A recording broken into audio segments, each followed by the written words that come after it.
Welcome to science দাদা। আজকের এই ভিডিওতে ক্লাস 12-এর সেমিস্টার 3 কেমিস্ট্রির চ্যাপ্টার 1 অর্থাৎ পদার্থের তরল অবস্থা লিকুইড স্টেট এই চ্যাপ্টারের theory plus concept plus PYQ সম্পূর্ণ অ্যানালাইসিস করব। দেখো, এই চ্যাপ্টারে দুটো পার্ট রয়েছে, একটা হচ্ছে দ্রবণ অর্থাৎ সলিউশন আর একটা হচ্ছে কলোডীয় দ্রবণ। এখন আমরা দ্রবণ সম্পর্কে পড়ব। দেখো, দ্রবণ কি? ধরো একটা তুমি কাচের গ্লাস নিয়েছো, এবার এই কাচের গ্লাসের মধ্যে তুমি কি জল নিয়েছো, এবার জলের পাশাপাশি তুমি এর মধ্যে বাইরের থেকে চিনি মিক্স করেছো, ঠিক আছে। এবার চিনি মিক্স করার পর দেখবে এই যে এক্ষেত্রে জল আর চিনিটা মিক্স হয়ে যাবে, মিক্স হওয়ার পর একটা কি তৈরি করবে? দ্রবণ বা সলিউশন তৈরি করবে, তাই তো। এবার এই দ্রবণ বা সলিউশন, এবার দেখো তুমি যে জলটা নিয়েছো এক্ষেত্রে জলটা কিন্তু এক্ষেত্রে হবে দ্রাবক, মনে থাকবে। তাহলে জলটাকে আমরা কি বলছি?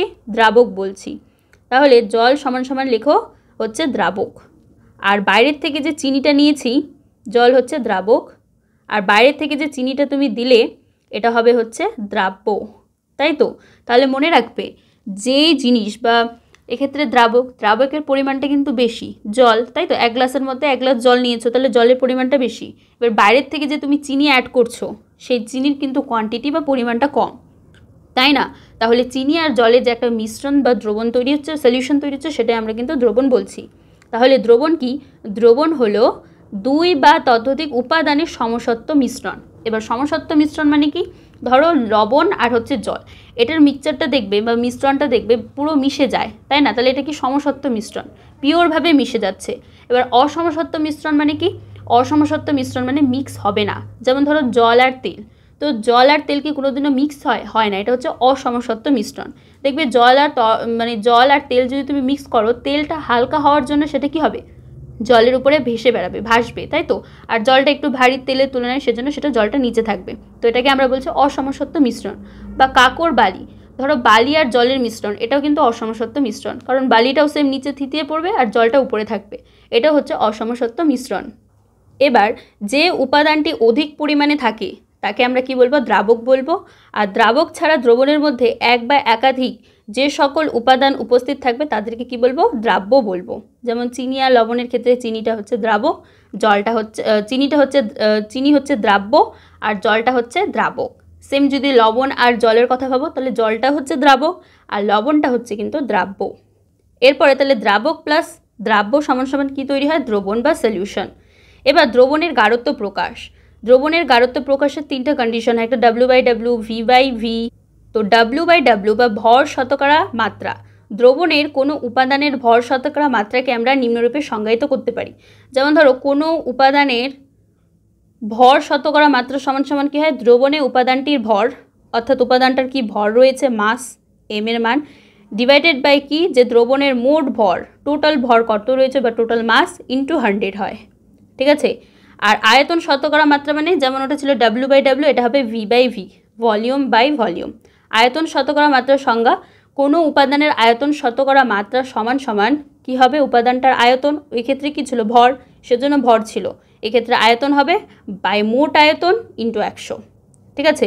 এবার কোনো উপাদানের যদি আমরা মোল ভগ্নাংশ বের করি, তাহলে এক্ষেত্রেও কি বের করতে হবে?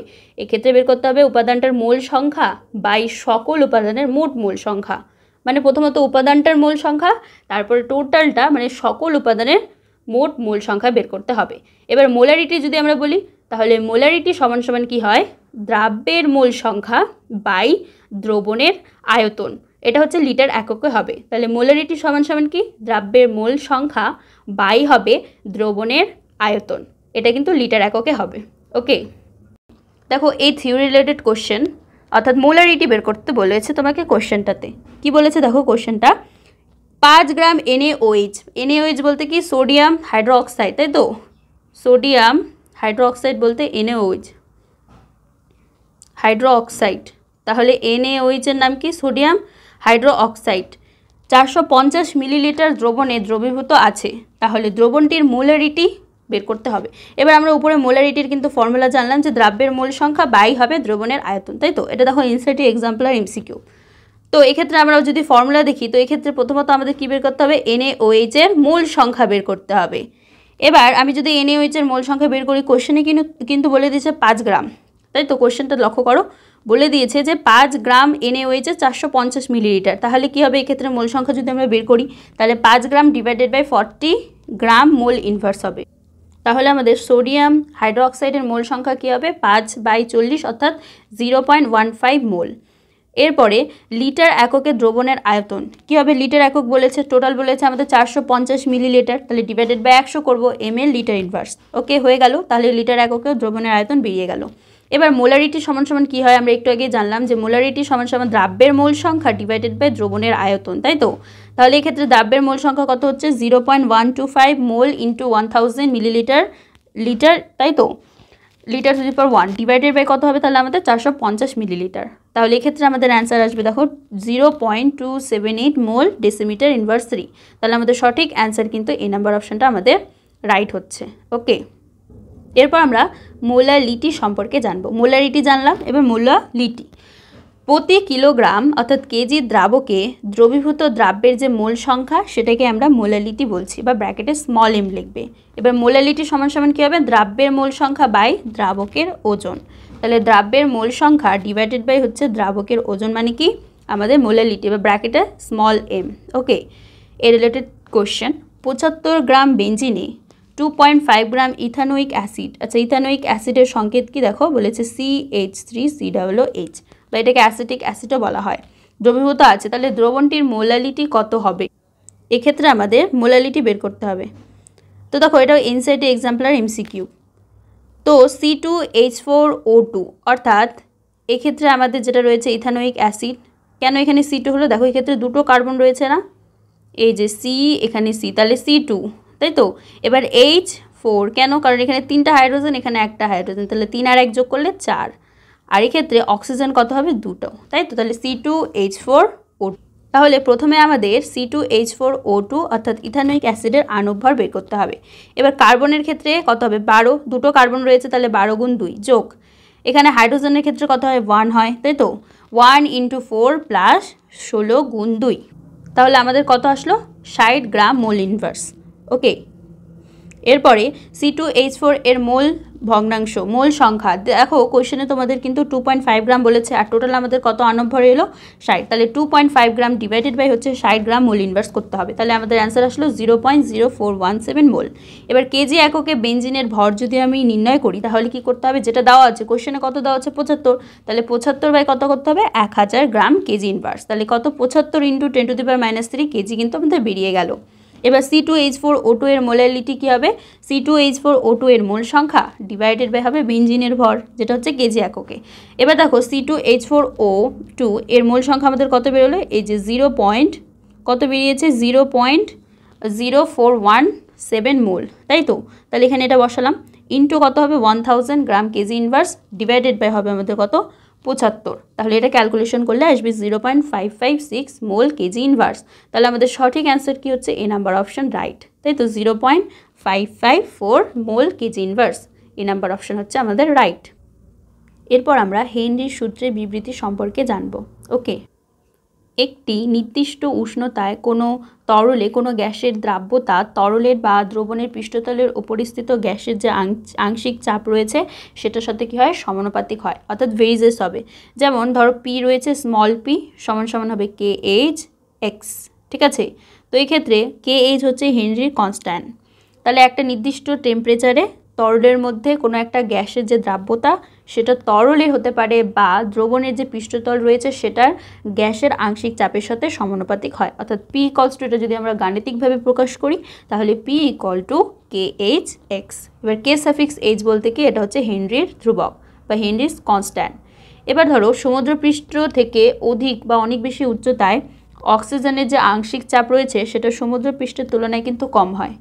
এবার এর ফলে অধিক উচ্চতায় যে বসবাসকারী লোকেরা রয়েছে, ধরো অনেক উঁচুতে যে লোকগুলো বসবাস করে তাদের ক্ষেত্রে অথবা পর্বতরোহীদের ক্ষেত্রে দেহের রক্ত আর কলাতে কি হয়ে যায়, অক্সিজেনের ঘাটতি বা অক্সিজেনের যে গাঢ়ত্ব রয়েছে সেটা কিন্তু কমে আসে বা হ্রাস পায়।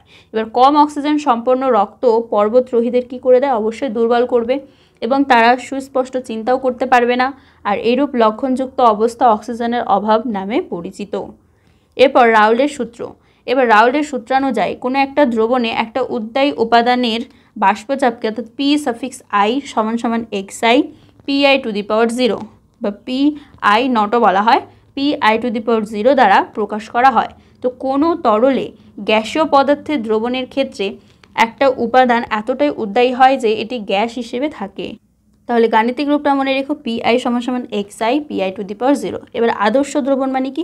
মনে রাখবে যে সকল দ্রবণ রাউল্ডের সূত্র মেনে চলবে সেগুলোকে আমরা বলবো আদর্শ দ্রবণ, আর যে সমস্ত দ্রবণ বা যে সকল দ্রবণ কি করবে, যে সকল গাঢ়ত্বে রাউল্ডের সূত্র মেনে চলবে না তাকে আমরা অনাদর্শ দ্রবণ বলবো। এবার সংখ্যাগত ধর্ম বা আণব ভর বা এটাকে কলিগেটিভ প্রপার্টিও বলা হয়। তো একটা উদ্দায়ী দ্রাবকে একটি অনুদ্দায়ী দ্রাব্য যোগ করলে দ্রবণের বাষ্পচাপ কী হয়, কমে আসছে বা হ্রাস পাচ্ছে। তো দ্রবণের এমন অনেকগুলো ধর্ম রয়েছে, হ্যাঁ অনেকগুলো ধর্ম আছে যেগুলি এই বাষ্পচাপ হ্রাসের সঙ্গে যুক্ত। যেমন কি কি হতে পারে? ফার্স্ট হচ্ছে দ্রাবকের বাষ্পচাপের আপেক্ষিক অবনমন, ঠিক আছে। তারপরে হচ্ছে দ্রাবকের হিমাঙ্ক অবনমন, দ্রাবকের স্ফুটনাঙ্ক উন্নয়ন, আর হচ্ছে দ্রবণের অভিস্রবণ চাপ। এই চারটা কিন্তু রয়েছে আমাদের কলিগেটিভ প্রপার্টি বা সংখ্যাগত ধর্মের মধ্যে। এবার কলিগেটিভ প্রপার্টি বা এই সকল যে ধর্মগুলি রয়েছে সেটা দ্রবণে উপস্থিত কণাগুলোর যে মোট সংখ্যা, কণাগুলোর মোট সংখ্যার সাপেক্ষে দ্রাব্যের কণাগুলির সংখ্যার উপর নির্ভর করে, কিন্তু এদের প্রকৃতির উপর নির্ভর করবে না। আর এই ধরনের ধর্মগুলিকে বলা হচ্ছে সংখ্যাগত ধর্ম বা কলিগেটিভ প্রপার্টি। তো এক্ষেত্রে ফর্মুলা x2 সমান সমান w2 divided by m2, R third ব্র্যাকেটের ভিতর মানে divided by w1 by m1 plus w2 divided by m2 হবে। এই থিওরি রিলেটেড কোশ্চেন, একটি নির্দিষ্ট উষ্ণতায় বিশুদ্ধ বেঞ্জিনের বাষ্পচাপ কত? 0.850 বার। একটি অনুদ্দায়ী তড়িৎ অবিশ্লেষ্য কঠিন পদার্থের 0.5 গ্রাম যখন 39.0 গ্রাম বেঞ্জিন, যার আণবভর কত? 78 গ্রাম মোল ইনভার্স যোগ করা হলো, তখন দ্রবণের বাষ্পচাপ হয় কত? 0.845 বার। তাহলে কঠিন পদার্থটির আণবভর কত সেটা আমাদের বের করতে হবে। এটাও এনসিইআরটি এক্সাম্পলার এমসিকিউ। তো এক্ষেত্রে আমাদের প্রথমত পি এর মান কি? দেখো পি এর মান যেটা ক্যাপিটাল পি সমান সমান কিন্তু দেওয়া আছে কোশ্চেনে, হচ্ছে 0.85845 বার, আর P0 যেটা সেটার মান হচ্ছে 0.850। তাহলে x1 এর মান তুমি বের করতে পারবে, কি করবে যে P0 বাই বা P0 বাই কী করবে P করবে ডিভাইডেড করবে। তাহলে 0.845 ডিভাইডেড বাই কী হবে? তাহলে এর ক্ষেত্রে কী করছি P by P0। Okay, x1 সমান সমান P বাই P0 বা P0। তাহলে 0.854 ডিভাইডেড বাই করলে 0.850, তাহলে এটা করলে কত আসলো? যে 0.9941। এরপরে x1 প্লাস x2 করতে হবে, যেটাকে সমান সমান 1 ধরবে। তাহলে এই ক্ষেত্রে তোমরা x2 এর মান পেয়ে যাবে। তাহলে 1 মাইনাস কী করবে? x1। এবার 1 মাইনাস x1 করলে কি হবে? আমাদের 0.0059 বেরোবে। এবার ধরে নাও যে কঠিন পদার্থটির ভর W2, যেটার মান কোশ্চেনে দেওয়া আছে 0.5 গ্রাম, আর আণবিক ভর হচ্ছে m2, এটা আমরা ধরে নিলাম। এবার বেঞ্জিনের ভর W1 যেটা সেটা কত? 39.0 গ্রাম, আর আণবিক ভর দেখো কোশ্চেনে দেওয়া আছে বেঞ্জিনের কত? 78 গ্রাম পার মোল হয়। এবার আমরা জানি ফর্মুলাটা কি ছিল? x2 সমান সমান W2 divided by m2 by W1 by m1 plus W2 by m2। এবার জাস্ট মানগুলো বসাবে, দেখবে মানগুলো বসানোর পর আমাদের অ্যান্সার আসবে হচ্ছে কত? যে 170 গ্রাম, মানে 168.49 গ্রাম পার মোল। এটা প্রায় সমান সমান তুমি বলতে পারো 170 গ্রাম। জাস্ট মানগুলো বসিয়ে দেবে, দেখবে m2 মান তোমরা পেয়ে যাবে কত? 170 গ্রাম। তাহলে আমাদের সঠিক অ্যান্সার কিন্তু কত নম্বর অপশন হলো? এ নাম্বার অপশন রাইট। এরপর আমরা স্ফুটনাঙ্কের উন্নয়ন সম্পর্কে পড়ব। উষ্ণতার বৃদ্ধিতে কোনো তরলের বাষ্পচাপ বৃদ্ধি পায়। অবশ্যই তুমি যদি উষ্ণতা বাড়াবে তাহলে কোনো একটা তরল বেশি পরিমাণে ফুটবে, আর বেশি পরিমাণে ফুটলে কী হবে? তার বাষ্পচাপটাও বেশি হবে। এবার যে উষ্ণতায় তরলের বাষ্পচাপ কী হবে? বায়ুমণ্ডলীয় চাপের সমান হয়ে যাবে, সেই উষ্ণতায় তরলের স্ফুটন হবে। অর্থাৎ এক্ষেত্রে ফর্মুলাটা যদি আমরা বলি তাহলে ডেল্টা টিবি, অর্থাৎ বি বলতে কি বলো তো? Boiling point. সাফিক্স বি মানে হচ্ছে বয়লিং পয়েন্ট বোঝাচ্ছে ক্ষেত্রে। ডেল্টা টি সাফিক্স বি, বি বলতে কি বয়লিং পয়েন্ট, অর্থাৎ কতটা ইসে পদার্থটা ফুটতে স্টার্ট করছে সেটা হচ্ছে বয়লিং পয়েন্ট। আর ভেরিজাস হচ্ছে এম, বা এটাকে তুমি বলতে পারো, এবার তুমি যদি ভেরিজাস উঠাও তাহলে একটা কী আসবে? কনস্ট্যান্ট আসবে, সেটা হচ্ছে কে সাফিক্স বি। এবার এম বলতে কি? এম এর মান W2 by m2 by W1 by 1000 হবে। এবার তাহলে 1000 ইন্টু W2 ডিভাইডেড বাই কী আসলো? m2 into W1। এটা কিন্তু ফর্মুলা। তাহলে ডেল্টা টিবি সমান সমান কী পাচ্ছি আমরা? Kb into 1000 into W2 divided by কিন্তু m2 ইন্টু W1 পাচ্ছি। এবার এই থিওরি রিলেটেড কোশ্চেন, একটি সসপ্যানে 1 কেজি জলে 18 গ্রাম গ্লুকোজ, আচ্ছা গ্লুকোজের সংকেত কি তোমরা জানো, C6H12O6, তাই তো, দ্রবীভূত করা হলো। এবার চাপটা কত বলেছে, 1.013 বার চাপে কোনো উষ্ণতায় জল, কোন উষ্ণতায় জলটা ফুটবে, অর্থাৎ টেম্পারেচারের ক্ষেত্রে আমাদের টি এর মানটা বের করতে হবে। আচ্ছা কেবির মান কত দেওয়া আছে দেখো, যে 0.52 কেলভিন কেজি মোল ইনভার্স, এটা দেওয়া আছে। এটাও সেম এনসিইআরটি এক্সাম্পলার এমসিকিউ। তো এক্ষেত্রে আমরা প্রথমত গ্লুকোজের মোল সংখ্যাটা বের করে নেব। এবার গ্লুকোজের মোল সংখ্যা 18 গ্রাম ডিভাইডেড বাই কত হবে, 180, তাহলে এক্ষেত্রে 0.1 মোল হলো। এবার দ্রাবকের কিলোগ্রাম সংখ্যা কত, 1 কেজি, তাহলে গ্লুকোজ দ্রবণের মোলালিটি যেটা আছে সেটা হবে কত, 0.1 মোল কেজি ইনভার্স হবে। এবার তাহলে আমরা জলের স্ফুটনাঙ্কের পরিবর্তন যদি বের করি তাহলে ফর্মুলা কি, একটু আগে জানলাম যে ডেল্টা টিবি সমান সমান কেবি ইন্টু এম হয়। আর কেবির মান কোশ্চেনে দেখো 0.52 কেজি মোল ইনভার্স দেওয়া আছে, ইন্টু এম এর মান কত পেলাম আমরা, 0.1 মোল কেজি ইনভার্স। তাহলে আমাদের অ্যান্সার কত এলো, 0.052 কেলভিন। এবার যেহেতু জল 1.013 বার চাপে 373.15 বা 15 কেলভিন উষ্ণতায় ফুটে, তাহলে দ্রবণের স্ফুটনাঙ্ক কত হবে, জাস্ট 373.15 প্লাস কত করবে, 0.052, অর্থাৎ ডেল্টা টিবির মানটা প্লাস করে দেবে। তাহলে 373.202 কেলভিন কিন্তু আমাদের অ্যান্সার বেরোলো। তাহলে এক্ষেত্রে আমাদের সঠিক অ্যান্সার কি, বি নাম্বার অপশান, 373.202 কেলভিন। ওকে, ফর্মুলাগুলো ভালো করে দেখো, তাহলে কিন্তু অঙ্কগুলো করতে পারবে। জাস্ট ফর্মুলা রিলেটেড কোশ্চেন, কোনটা কি বাস বসিয়ে দেবে, ফর্মুলা জানলেই কিন্তু করতে পারবে, তাই না। এরপরে আরেকটা ম্যাথমেটিক্স কি বলেছে, যে বেঞ্জিনের স্ফুটনাঙ্ক 353.23 কেলভিন যখন 1.80 গ্রাম একটি অনদ্বায়ী দ্রাব্য 90 গ্রাম বেঞ্জিনে দ্রবীভূত করা হলো, তখন বেঞ্জিনের স্ফুটনাঙ্ক বৃদ্ধি পেয়ে কত হচ্ছে, 354.11 কেলভিন। তাহলে দ্রাব্যটির আণব ভর কত হবে, এবং এক্ষেত্রে বেঞ্জিনের কেবি এর মান কত দেওয়া আছে, 2.53 কে মানে কেলভিন কেজি মোল ইনভার্স। এটা হচ্ছে তোমাদের এনসিইআরটি এক্সাম্পলার এমসিকিউ। তো এক্ষেত্রে আমরা প্রথমত স্ফুটনাঙ্কের বৃদ্ধি যেটা ডেল্টা টিবি এর মান বের করব। কোশ্চেনে দেখবে তোমাদের 354.11 কেলভিন রয়েছে, আর মাইনাস কত করবে, 353.23 কেলভিন, তাহলে অ্যান্সার আমাদের কত আসবে, যে 0.88 কেলভিন। এবার M2 সমান সমান আমরা ফর্মুলায় কি জানি, যে Kb into 1000 into W2 divided by হচ্ছে ডেল্টা টিবি ইন্টু W1 হয়, এটাই তো ফর্মুলা হয়, তাই না। এবার জাস্ট মানগুলো বসাবে, তাহলে কেবি এর মান কত দেওয়া হচ্ছে কোশ্চেনে, 2.53 ইন্টু 1000 ইন্টু W2 এর মান কত, 1.8। এবার ডেল্টা টিবি এর মান কত, 0.88 ইন্টু কত করবে, যে W1 এর মান 90, তাহলে আমাদের অ্যান্সার কত আসবে বলো তো, 4554 ডিভাইডেড বাই 79.2 করবে, তাহলে 57.5 আসবে। এটাকে প্রায় সমান সমান তুমি 58 লিখতে পারো, 58 গ্রাম মোল ইনভার্স। তাহলে আমাদের দ্রাব্যটির আণব ভর কত হলো, M2 এর মান 58 গ্রাম মোল ইনভার্স। তাহলে এক্ষেত্রে আমাদের সঠিক অপশান কি, এ নাম্বার অপশানটা রাইট, তাই তো, 58 গ্রাম মোল ইনভার্স। এরপর আমরা হিমাঙ্কের অবনমন সম্পর্কে পড়ব।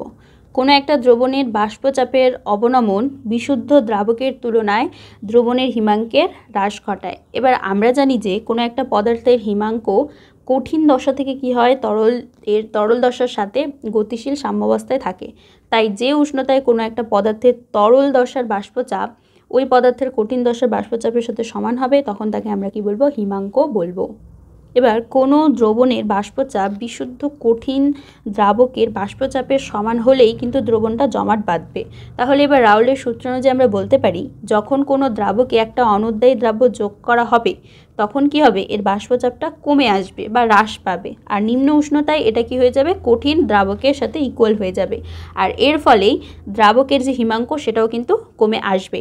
মানে কোনো একটা দ্রবণের বাইরের থেকে যদি তুমি কোনো অনুদ্বায়ী একটা পদার্থ দিয়ে দাও তাহলে কিন্তু তার ক্ষেত্রে অবশ্যই বাষ্পচাপটা কমে যাবে, কারণ ওই অনুদ্বায়ী পদার্থটা বাষ্পচাপের পরিমাণটাকে কমিয়ে দেবে।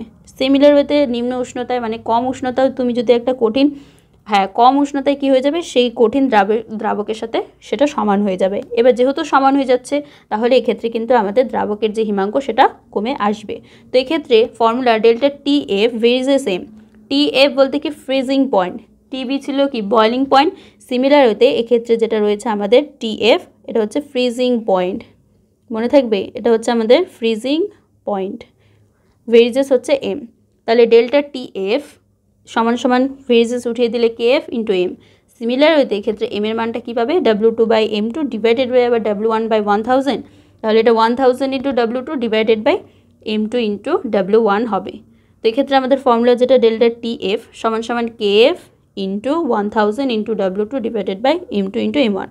তাহলে m2 এর মান কি পাচ্ছ যে KF into w2 into 1000 divided by delta TF into w1। এবার KF এবং KB এর মানগুলি যে কোনো যেগুলা কি না দ্রাবকের প্রকৃতির উপর নির্ভর করছে, তাহলে এই দুটো সমীকরণকে মানে KF আর KB এর মানগুলো যদি আমি এক করে দিই তাহলে এক্ষেত্রে আসবে KF এর মান সমান সমান R into m1 into TF এর square divided by 1000 into delta fuse হচ্ছে H, আর KB সমান সমান কি আসবে R into m1 into TB square 1000 into delta vaporization অর্থাৎ VAPH। এরপরে 45 গ্রাম ইথিলিন গ্লাইকল অর্থাৎ C2H6O6, এটা হচ্ছে আমাদের ইথিলিন গ্লাইকলের সংকেত C2H6O2 600 গ্রাম জলের সাথে মিশ্রিত করা হলে হিমাঙ্ক অবনমন আর দ্রবণের হিমাঙ্ক কত হবে সেটা আমাদের বের করতে হবে। এটা হচ্ছে ANCERT এক্সাম্পলার MCQ। তো এক্ষেত্রে দেখো হিমাঙ্ক অবনমন মোলারিটির সাথে কি সম্পর্কযুক্ত, তাই তো। এবার ইথিলিন গ্লাইকলের সাপেক্ষে দ্রবণের মোলারিটি আমাদের বের করতে হবে, যেটা সমান সমান কী হবে ইথিলিন গ্লাইকলের মোল সংখ্যা ডিভাইডেড বাই কিলোগ্রাম এককে জলের ভর। ওকে, তাহলে ইথিলিন গ্লাইকলের মোল সংখ্যা 45 ডিভাইডেড বাই 62 মানে 0.73 মোল হবে। আর কেজি এককে যদি জলের ভর নির্ণয় করো তাহলে 600 বাই 1000 করতে হবে, তাহলে 0.6 কেজি হলো। তাহলে ইথিলিন গ্লাইকলের মোলারিটি কত হবে, এই যেটা মোল সংখ্যা বের করলে ডিভাইডেড বাই হবে কেজি এককে জলের ভর, তাই তো। তাহলে 0.73 মোল ডিভাইডেড বাই 0.60 কেজি, তাহলে 1.2 মোল কেজি ইনভার্স। এবার হিমাঙ্কের অবনমন মানে ডেল্টা TF সমান সমান কত 1.86 kelvin kg mole inverse into 1.2 mole kg inverse. তাহলে এটা ক্যালকুলেশন করে কত আসে 2.2 কেলভিন। এবার জলীয় দ্রবণে হিমাঙ্ক কত, তাহলে 273.15 থেকে 2.2 কেলভিন বিয়োগ করে দেবে, তাহলে 270.95 কেলভিন আমাদের অ্যান্সার। তাহলে এই ক্ষেত্রে হিমাঙ্ক অবনমন কত 2.2 কেলভিন আর দ্রবণের হিমাঙ্ক 270.95 কেলভিন, তাহলে বি নাম্বার অপশন হচ্ছে আমাদের রাইট। এরপর আরেকটা কোয়েশ্চেন 1.00 গ্রাম একটি তড়িৎ অবিশ্লেষ্য দ্রাব্য 50 গ্রাম বেঞ্জিনে দ্রবীভূত করার ফলে বেঞ্জিনের হিমাঙ্ক 0.40 কেলভিন হ্রাস পায়, তাহলে বেঞ্জিনের হিমাঙ্ক অবনমন ধ্রুবক 5.12 কেলভিন কেজি মোল ইনভার্স, তাহলে দ্রাব্যটির আণবভর কত হবে, এটাও সেম ANCERT এক্সাম্পলার MCQ। তো এক্ষেত্রেই আমাদের ফর্মুলা যেটা রয়েছে m2 সমান সমান KF into W2 into 1000 divided by delta TF into W1, just মানগুলো বসিয়ে দাও, তাহলে কিন্তু আমাদের অ্যান্সার আসবে 256 গ্রাম মোল ইনভার্স। আচ্ছা KF এর মান কত, KF এর মান দেখো কোশ্চেনে দেওয়া আছে কত 5.12, তাই তো, তার জন্য 5.12 কেজি মোল ইনভার্স লিখলাম, ইন্টু W2 এর মান কত 1.00 গ্রাম কোশ্চেনে দেওয়া আছে ইন্টু 1000 ডিভাইডেড বাই কত করবে ডেল্টা TF এর মান 0.40 ইন্টু W1 এর মান 50 গ্রাম। তাহলে এটাকে ক্যালকুলেশন করলে আসবে 5120 ডিভাইডেড বাই 20 মানে 556 গ্রাম মোল ইনভার্স। তাহলে দ্রাব্যটির আণবভর কত বেরোলো 256 গ্রাম মোল ইনভার্স। তাহলে আমাদের সঠিক অ্যান্সার কত number option, C number option, অর্থাৎ 256 গ্রাম মোল ইনভার্স হচ্ছে রাইট। এরপর আমরা অভিস্রবণ চাপ সম্পর্কে জেনে নিই। দ্রবণের ওপর যদি কিছু পরিমাণ অতিরিক্ত চাপ প্রয়োগ করা হয়, কোনো একটা দ্রবণ রয়েছে তার মধ্যে কিছু পরিমাণ অতিরিক্ত চাপ যদি তুমি দাও, তাহলে অর্ধবেদ্য পর্দার মধ্যে দিয়ে দ্রাবক থেকে দ্রবণের দিকে কী হবে, দ্রাবকের যে প্রবাহ রয়েছে সেটা বন্ধ হয়ে যাবে, আর এই চাপ বা দ্রাবকের প্রবাহ বন্ধ করে দেয় তাকে দ্রবণের কী বলা হয় অভিস্রবণ চাপ। এবার যেই চাপটা কী করছে এই প্রবাহটাকে অফ করে দিচ্ছে বা বন্ধ করে দিচ্ছে সেটাই হচ্ছে আমাদের দ্রবণের অভিস্রবণ চাপ। এবার একটা নির্দিষ্ট উষ্ণতায় কী হয়, টি বলতে টেম্পারেচার, অভিস্রবণ চাপ দ্রবণের যে মোলারিটি রয়েছে সি এর সাথে সমানুপাতিক হয়। অর্থাৎ এক্ষেত্রে ফর্মুলা মোস্ট ইম্পর্টেন্ট ফর্মুলা মনে রেখো, পাই ইকুয়ালস টু CRT হয়। ওকে, পাই ইকুয়ালস টু CRT। এখানে পাই বলতে কি অভিস্রবণ চাপ, আর হচ্ছে গ্যাস কনস্ট্যান্ট বা গ্যাস ধ্রুবক। আর তাহলে পাই সমান সমান আমরা বলতে পারি যে N2/V, অর্থাৎ সি এর জায়গায় এক্ষেত্রে আমরা কি লিখবো N2 divided by V RT, বা এটাকে M2 সমান সমান W2 RT বাই পাই ভিও লেখা হয়। M2 সমান সমান ক্যাপিটাল M2 আণবভর বের করতে বললে ক্যাপিটাল M2 সমান সমান W2 RT divided by pi V লিখবে। তো এই রিলেটেড একটা কোশ্চেন যে 200 সেন্টিমিটার কিউব প্রোটিনের একটি জলীয় দ্রবণে 1.26 গ্রাম প্রোটিন রয়েছে। দেখা গেছে 300 কেলভিন উষ্ণতায় এই দ্রবণের অভিস্রবণ চাপ 2.57 ইন্টু 10⁻³ বার। তাহলে প্রোটিনটির আণবভর কত হবে, এটাও ANCERT এক্সাম্পলার MCQ। তো এই ক্ষেত্রে আমাদের প্রথমত যে মানগুলো দেওয়া আছে, দেখো পায়ের মান কত দেওয়া আছে কোশ্চেনে, যে 2.57 × 10⁻³ বার, তাই তো। ভি এর মান 200 সেন্টিমিটার কিউব। এবার 200 সেন্টিমিটার কিউবকে লিটারে কনভার্ট করলে কত হবে, 0.200 হবে। এবার টি এর মান কত, 300 কেলভিন। আর আর এর মান তোমরা সবাই জানো 0.083 লিটার বার মোল ইনভার্স কে ইনভার্স কিন্তু হবে। তো এই ক্ষেত্রে এবার আমরা ফর্মুলা কি জানি, M2 = W2RT / πC হয়। জাস্ট মানগুলো বসিয়ে দাও, তাহলে দেখবে কত, যে 61,000 মানে 61022 গ্রাম মোল ইনভার্স কিন্তু আমাদের অ্যান্সার হবে। তাহলে এক্ষেত্রে আমাদের সঠিক অ্যান্সার এ নাম্বার অপশন রাইট। এরপর আমরা বিপরীত অভিস্রবণ পড়ব। দ্রবণের দিকে অভিস্রবণ চাপের চেয়ে অধিক চাপ প্রয়োগ করে অভিস্রবণের দিক বিপরীতমুখী করা যায়। অর্থাৎ এখন দ্রবণ থেকে অর্ধভেদ্য পর্দার মাধ্যমে বিশুদ্ধ দ্রাবক বেরিয়ে যাবে। তো এই ঘটনাকে বলা হয় বিপরীত অভিস্রবণ, এবং এর অনেক ব্যবহারিক প্রয়োগও রয়েছে। যেমন কি, সমুদ্রের জলকে লবণমুক্ত করতে বিপরীত অভিস্রবণ ব্যবহার করা হয়। এরপর ভ্যান অফ গুণকের সংযুক্তি সংখ্যাগত ধর্মের সমীকরণগুলিকে নিম্নলিখিতভাবে সংশোধন করেছে। যেমন কি, দ্রাবকের বাষ্পচাপের আপেক্ষিক অবনমন, I = কি হয়, স্বাভাবিক আণব ভর ডিভাইডেড বাই অস্বাভাবিক আণব ভর, বা এটা সমান পরীক্ষালব্ধ সংখ্যাগত ধর্ম ডিভাইডেড বাই গণনাকৃত সংখ্যাগত ধর্ম। অর্থাৎ Pi0 - P1 divided by P1 not equals to 1.N2/N1। Okay, এবার দেখো একটা কোশ্চেন, হেনরি ধ্রুবকের KH এর মান কি হবে? উষ্ণতা বাড়ালে কমবে, না উষ্ণতা বাড়ালে বাড়বে, না প্রথমে বাড়বে পরে কমবে, স্থির থাকবে? তো হেনরির সূত্র অনুসারে আমরা জানি যে গ্যাসের দ্রাব্যতা গ্যাসের চাপের সাথে সরাসরি সমানুপাতিক হয়। তাপমাত্রা যদি বৃদ্ধি অর্থাৎ বাড়ানো যায়, তাহলে তাপমাত্রা বৃদ্ধির সাথে সাথে কিন্তু গ্যাসের যে দ্রাব্যতা সেটাও কমে যাবে, যার ফলে হেনরি ধ্রুবকের মানও বাড়বে। তাহলে এক্ষেত্রে আমরা বলতে পারি উষ্ণতা বাড়লে ইও বাড়বে, তাই তো। হেনরি ধ্রুবক KH এর মানও বাড়বে। তাহলে সঠিক উত্তর আমাদের কি, উষ্ণতা বাড়লে বাড়ে, বি নাম্বার অপশন রাইট। এবার নেক্সট, নির্দিষ্ট উষ্ণতায় কোনো পদার্থের গাঢ় দ্রবণের অভিস্রবণ চাপ কি হবে? এক্ষেত্রে লঘু দ্রবণের অভিস্রবণ চাপের চেয়ে বেশি হবে। তাহলে সঠিক অ্যান্সার আমাদের বি নাম্বার অপশন রাইট। সংখ্যাগত বা কলিগেটিভ ধর্ম নির্ভর করে কিসের উপর নির্ভর করে? দ্রবণে দ্রবীভূত দ্রাব্য কণার সংখ্যার উপর নির্ভর করে, প্রকৃতির উপর নির্ভর করবে না, ভৌত ধর্মের উপর নির্ভর করবে না। তাহলে এই অপশনগুলো কিন্তু কাটা, এ নাম্বার কাটা, এ নাম্বারটাই রাইট হবে, দ্রবণের দ্রবীভূত দ্রাব্য কণার সংখ্যার ওপর। বি নাম্বার, দ্রবণের দ্রবীভূত দ্রাবের প্রকৃতি, তো প্রকৃতির উপর নির্ভর করে না, কাটা। দ্রাব্য কণার প্রকৃতির ওপর, কোনো প্রকৃতির উপরই নির্ভর করবে না। দ্রবণের দ্রবীভূত দ্রাব্য কণার ভৌত ধর্ম, এটাও হবে না। তাহলে সঠিক অ্যান্সার আমাদের এ নাম্বার অপশন রাইট। অর্থাৎ দ্রবণের দ্রবীভূত দ্রাব্য কণার সংখ্যার ওপর কিন্তু আমাদের কলিগেটিভ প্রপার্টিগুলো নির্ভর করে। এরপর নেক্সট, সাম্যাবস্থায় কোনো তরল দ্রাবকে কঠিন দ্রাব্যে দ্রবীভূত হওয়ায় গতি কী হবে? এক্ষেত্রে কেলাসনের গতির সমান হয়ে যাবে। এরপর নেক্সট, হাইড্রোজেন বন্ধনের গঠন, ভাঙন ও দৃঢ়তার বিচারে নিচের মিশ্রণগুলি কোনটি রাউল সূত্র থেকে ধনাত্মক বিচ্যুতি প্রদর্শন করবে? তো এক্ষেত্রে কিন্তু সঠিক উত্তর আমাদের মিথানল আর অ্যাসিটন হবে। অর্থাৎ এক্ষেত্রে বি নাম্বার অপশন আমাদের right, B number option right. এরপর স্ফুটনাঙ্গ উন্নয়ন ধ্রুবক এর একক, এটা হবে kelvin, kg, mole inverse, B number option right. Next question, Henry ধ্রুবকের KH এর মান বেশি হয় যদি গ্যাসটির দ্রাব্যতা কম হয়, বেশি হয় যদি গ্যাসটির দ্রাব্যতা বেশি হয়, গ্যাসের দ্রাব্যতার সঙ্গে সম্পর্কহীন, না সব গ্যাসের ক্ষেত্রেই সমান? তো দেখো, হেনরির সূত্র অনুসারে আমরা বলতে পারি যে স্থির তাপমাত্রায় অর্থাৎ টেম্পারেচারটাকে ফিক্সড রেখে, তাই তো, স্থির তাপমাত্রায় কোনো তরলে গ্যাসের দ্রাব্যতা তার ওপর প্রযুক্ত চাপের সাথে কী হয়, সমানুপাতিক হয়। ওকে, এবং এই সূত্রের সাহায্যে হেনরির সূত্র নামে পরিচিত। এবার গ্যাসের প্রকৃতি আর তাপমাত্রার উপর নির্ভর করছে, তাই তো। যদি কোনো গ্যাসের দ্রাব্যতা কম হয় তবে কিন্তু হেনরির ধ্রুবক বেশি হবে।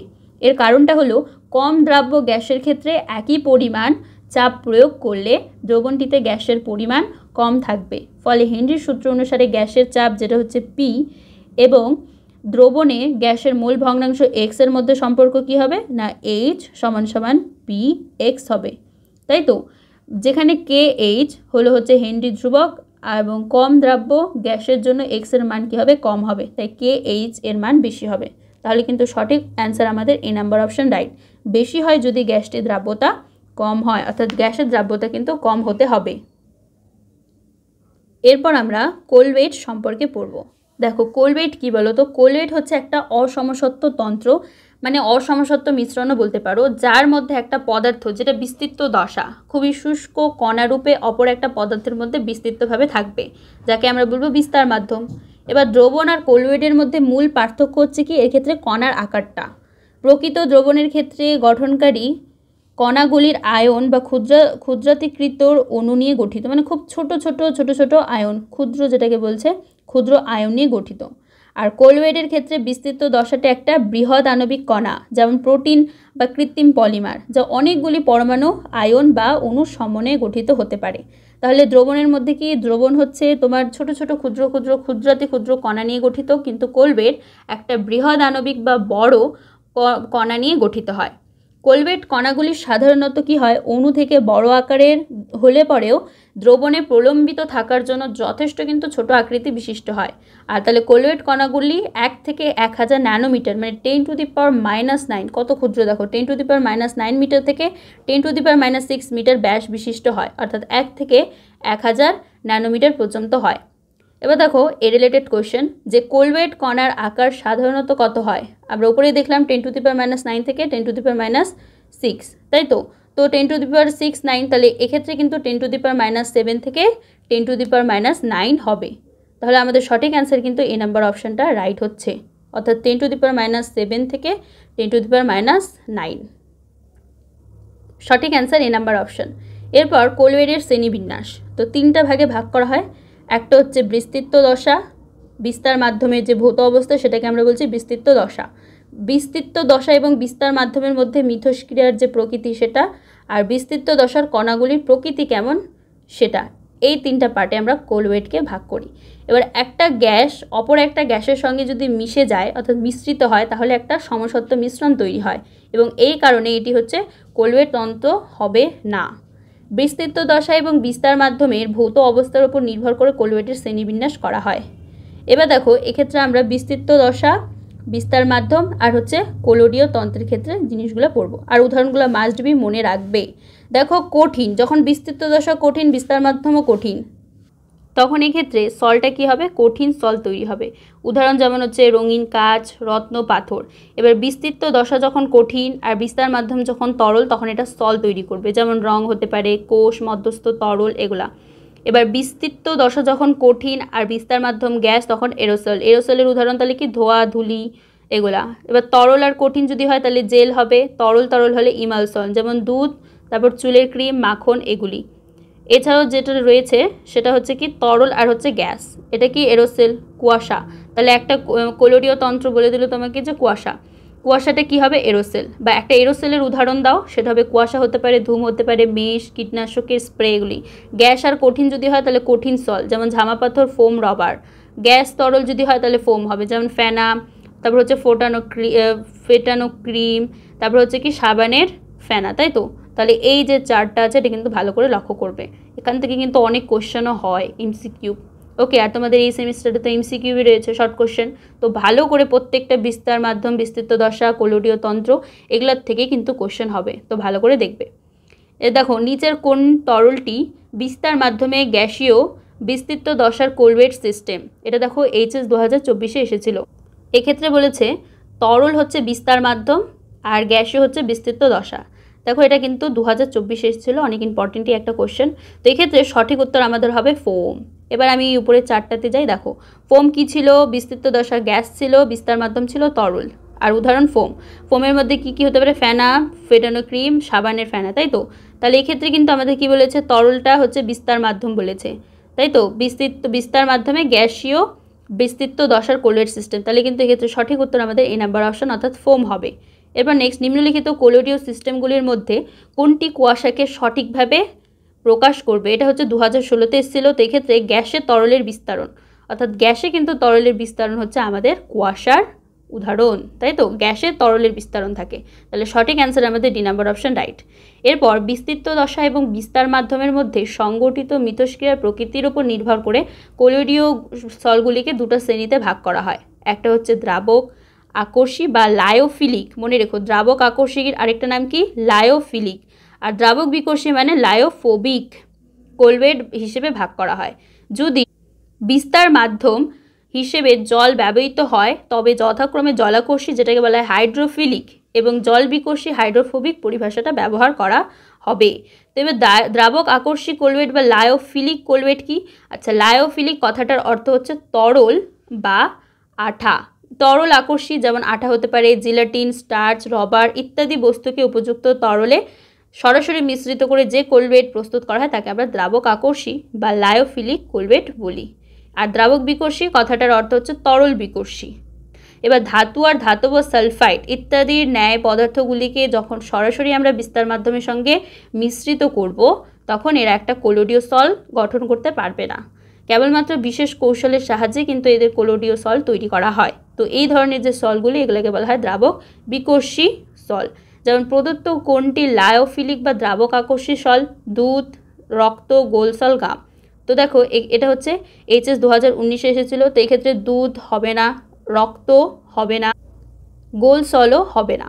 তার মানে এই তিনটাই কিন্তু কাটা হচ্ছে। আর এক্ষেত্রে গাম যেটা রয়েছে সেটা হচ্ছে লায়োফিলিক বা দ্রাবক আকর্ষীর মধ্যে পড়ছে, তাই তো? তাহলে এখানে সঠিক উত্তর আমাদের ডি নাম্বার অপশন রাইট, তাই না? গাম। এবার প্রদত্ত কোনটি দ্রাবক বিকর্ষী বা লায়োফোবিক কোলগেট?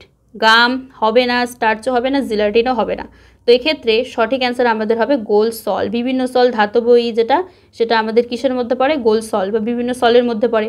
গাম হবে না, স্টার্চ হবে না, জিলাটিনও হবে না। তাহলে সঠিক অ্যান্সার আমাদের সি নাম্বার অপশন রাইট। এটা দেখো HS 2023 এসেছিল, ইম্পর্টেন্ট একটা কোশ্চেন। ওকে, এরপরে বহু অণু সমন্বিত কোলগেট। দ্রবীভবনে কোনো পদার্থের বহু সংখ্যক পরমাণু বা ক্ষুদ্র ক্ষুদ্র অণুর একত্রীভবনের ফলে কোলডীয় আকৃতি বিশিষ্ট 1 থেকে কত 1000 ন্যানোমিটার এক প্রকার কণা গঠিত হয়। এই প্রকার কণাকে আমরা বলবো অণু সমন্বিত কোলগেট বলবো। উদাহরণস্বরূপ যেমন একটা গোল্ড সলে বহু পরমাণু সমন্বিত বিভিন্ন আকারের কণা থাকতে পারে। যেমন সালফার সলে কি থাকে? 1000 বা তারও বেশি S8 সালফার অণু সমন্বিত কণা থাকে। আর বৃহৎ আণবিক কোলগেট কি? উপযুক্ত দ্রাবকে বৃহৎ অণুগুলো এমন দ্রবণ গঠন করতে পারে যেখানে বৃহৎ অণুর আকৃতি কোলগেট সীমার মধ্যেই থাকে। তো এই ধরনের তন্ত্রকে আমরা বৃহৎ আণবিক কোলগেট বলি।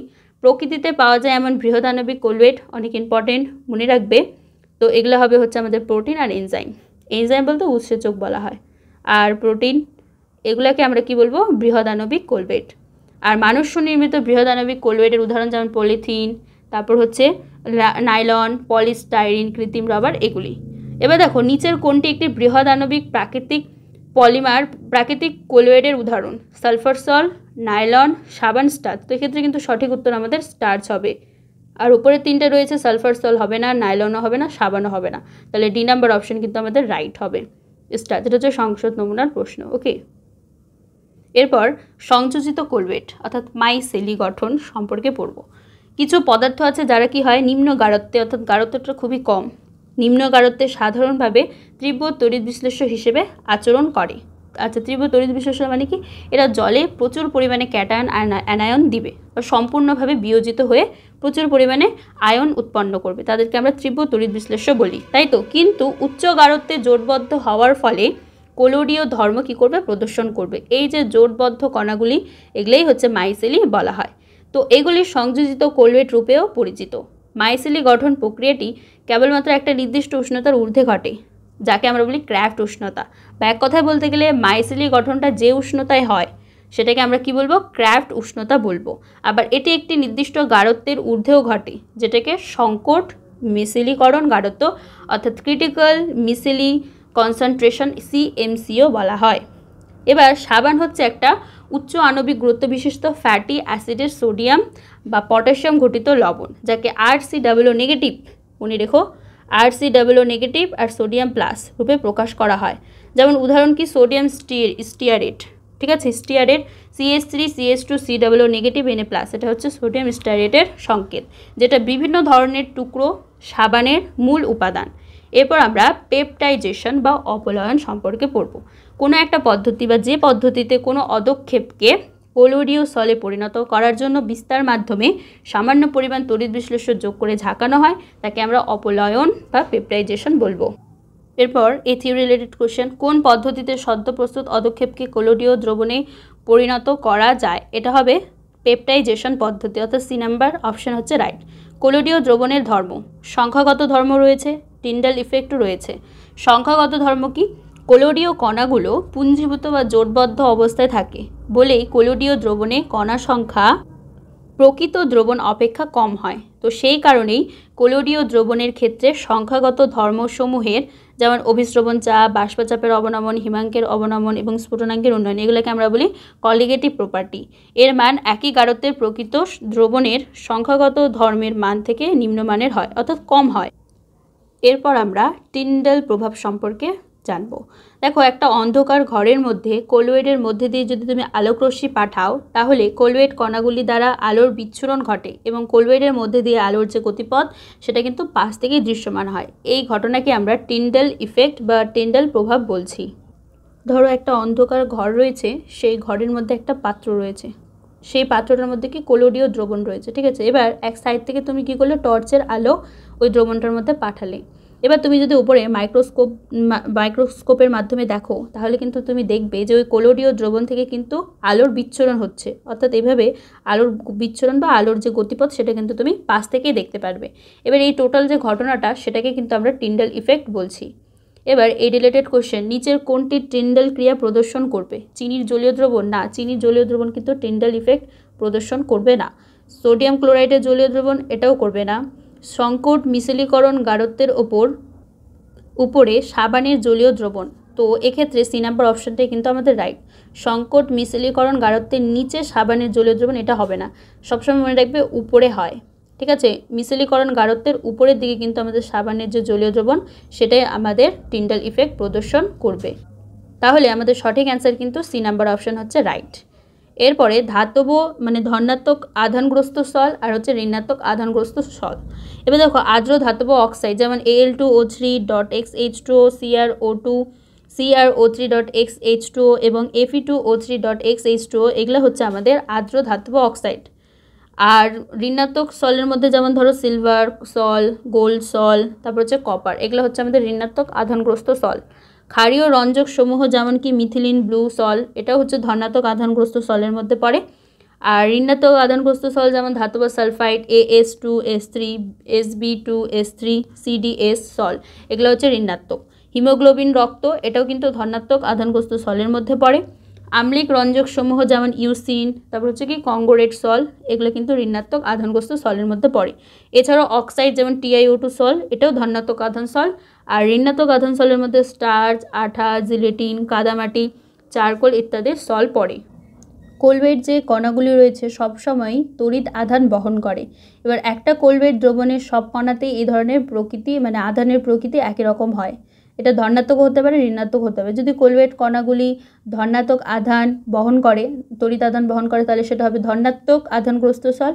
আর যদি ঋণাত্মক আধান মানে পরিবহন করে বা বহন করে, তখন সেটা হবে ঋণাত্মক আধানগ্রস্ত সল, তাই তো। সাধারণত তঞ্চনকারী আয়নটির যোজ্যতা যত বেশি হবে, তঞ্চনের ক্ষমতাও কিন্তু তত বেশি হবে। এটা হচ্ছে হার্ডি-সুলজের নিয়ম নামে পরিচিত। এবার ধরো, ঋণাত্মক আধানগ্রস্ত সলকে তঞ্চিত করতে তঞ্চন ক্ষমতা ক্রম মানে নিচে দেওয়া হয়েছে। সেটা কি Al3+ greater than Ba2+ greater than হবে Na+। এবার একইভাবে যদি আমরা ধনাত্মক আধানগ্রস্ত সলের তঞ্চন ক্ষমতার ক্রমটি সাজাই, তাহলে FeCN6 greater than PO4 3- greater than SO4 2- greater than Cl-। তাহলে প্রদত্ত আয়নগুলির মধ্যে কোনটি তঞ্চনকারী হিসেবে সর্বাধিক কার্যকরী? তাহলে এক্ষেত্রে Al3+। দেখো, Al3+টা কি সবথেকে বেশি ছিল, তারপর বেরিয়াম 2+, তারপর সোডিয়াম, তাই তো। তাহলে আমাদের সঠিক অ্যান্সার কিন্তু এ নাম্বার অপশন রাইট। প্রদত্ত কোনটি ফেরিক হাইড্রোক্সাইড সলের তঞ্চনে সবচেয়ে বেশি কার্যকরী হবে? তো এক্ষেত্রে আমাদের সঠিক উত্তর সি নাম্বার অপশন, অর্থাৎ Na3PO4 ফেরিক হাইড্রোক্সাইড সলের জন্য সবথেকে বেশি কার্যকরী হবে Na3PO4। As2S3 কোলয়েডের তঞ্চনে কোনটি সর্বাপেক্ষা কার্যকরী? তো এক্ষেত্রে আমাদের সঠিক উত্তর হবে Al2SO4 হোল থ্রাইস। ওকে, তাহলে এ নাম্বার অপশন কিন্তু রাইট।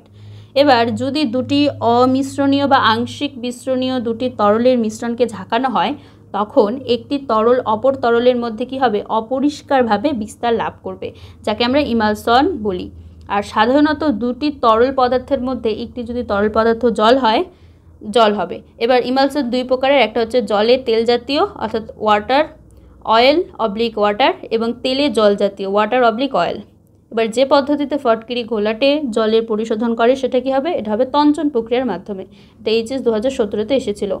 এরপর AgI/I- সলের তঞ্চন ঘটাতে সবচেয়ে বেশি কার্যকরী হবে Al2SO4 হোল থ্রাইস। এটা দেখো WBCS 2015-তে এসেছিল।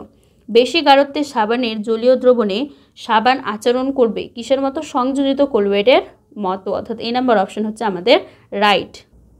পদার্থের তরল অবস্থা অর্থাৎ লিকুইড স্টেট আমাদের সম্পূর্ণ অ্যানালিসিস করা কমপ্লিট হলো।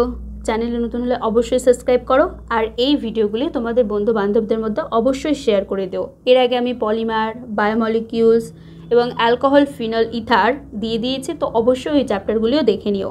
আর হ্যাঁ, এই চ্যাপ্টারের লিঙ্কগুলি তোমরা কিন্তু ডেসক্রিপশনে পেয়ে যাবে, ডেসক্রিপশনে লিঙ্ক দেওয়া থাকবে, তো অবশ্যই দেখে নিও। আর হ্যাঁ, অবশ্যই কিন্তু সাবস্ক্রাইব করো, সাপোর্ট করো। তোমাদের জানো ফার্স্ট সেমিস্টার, সেকেন্ড সেমিস্টারে আমাদের টোটাল সায়েন্স দাদা টিম অনেক পরিশ্রম করে তোমাদের জন্য নোটগুলো বানিয়েছিল।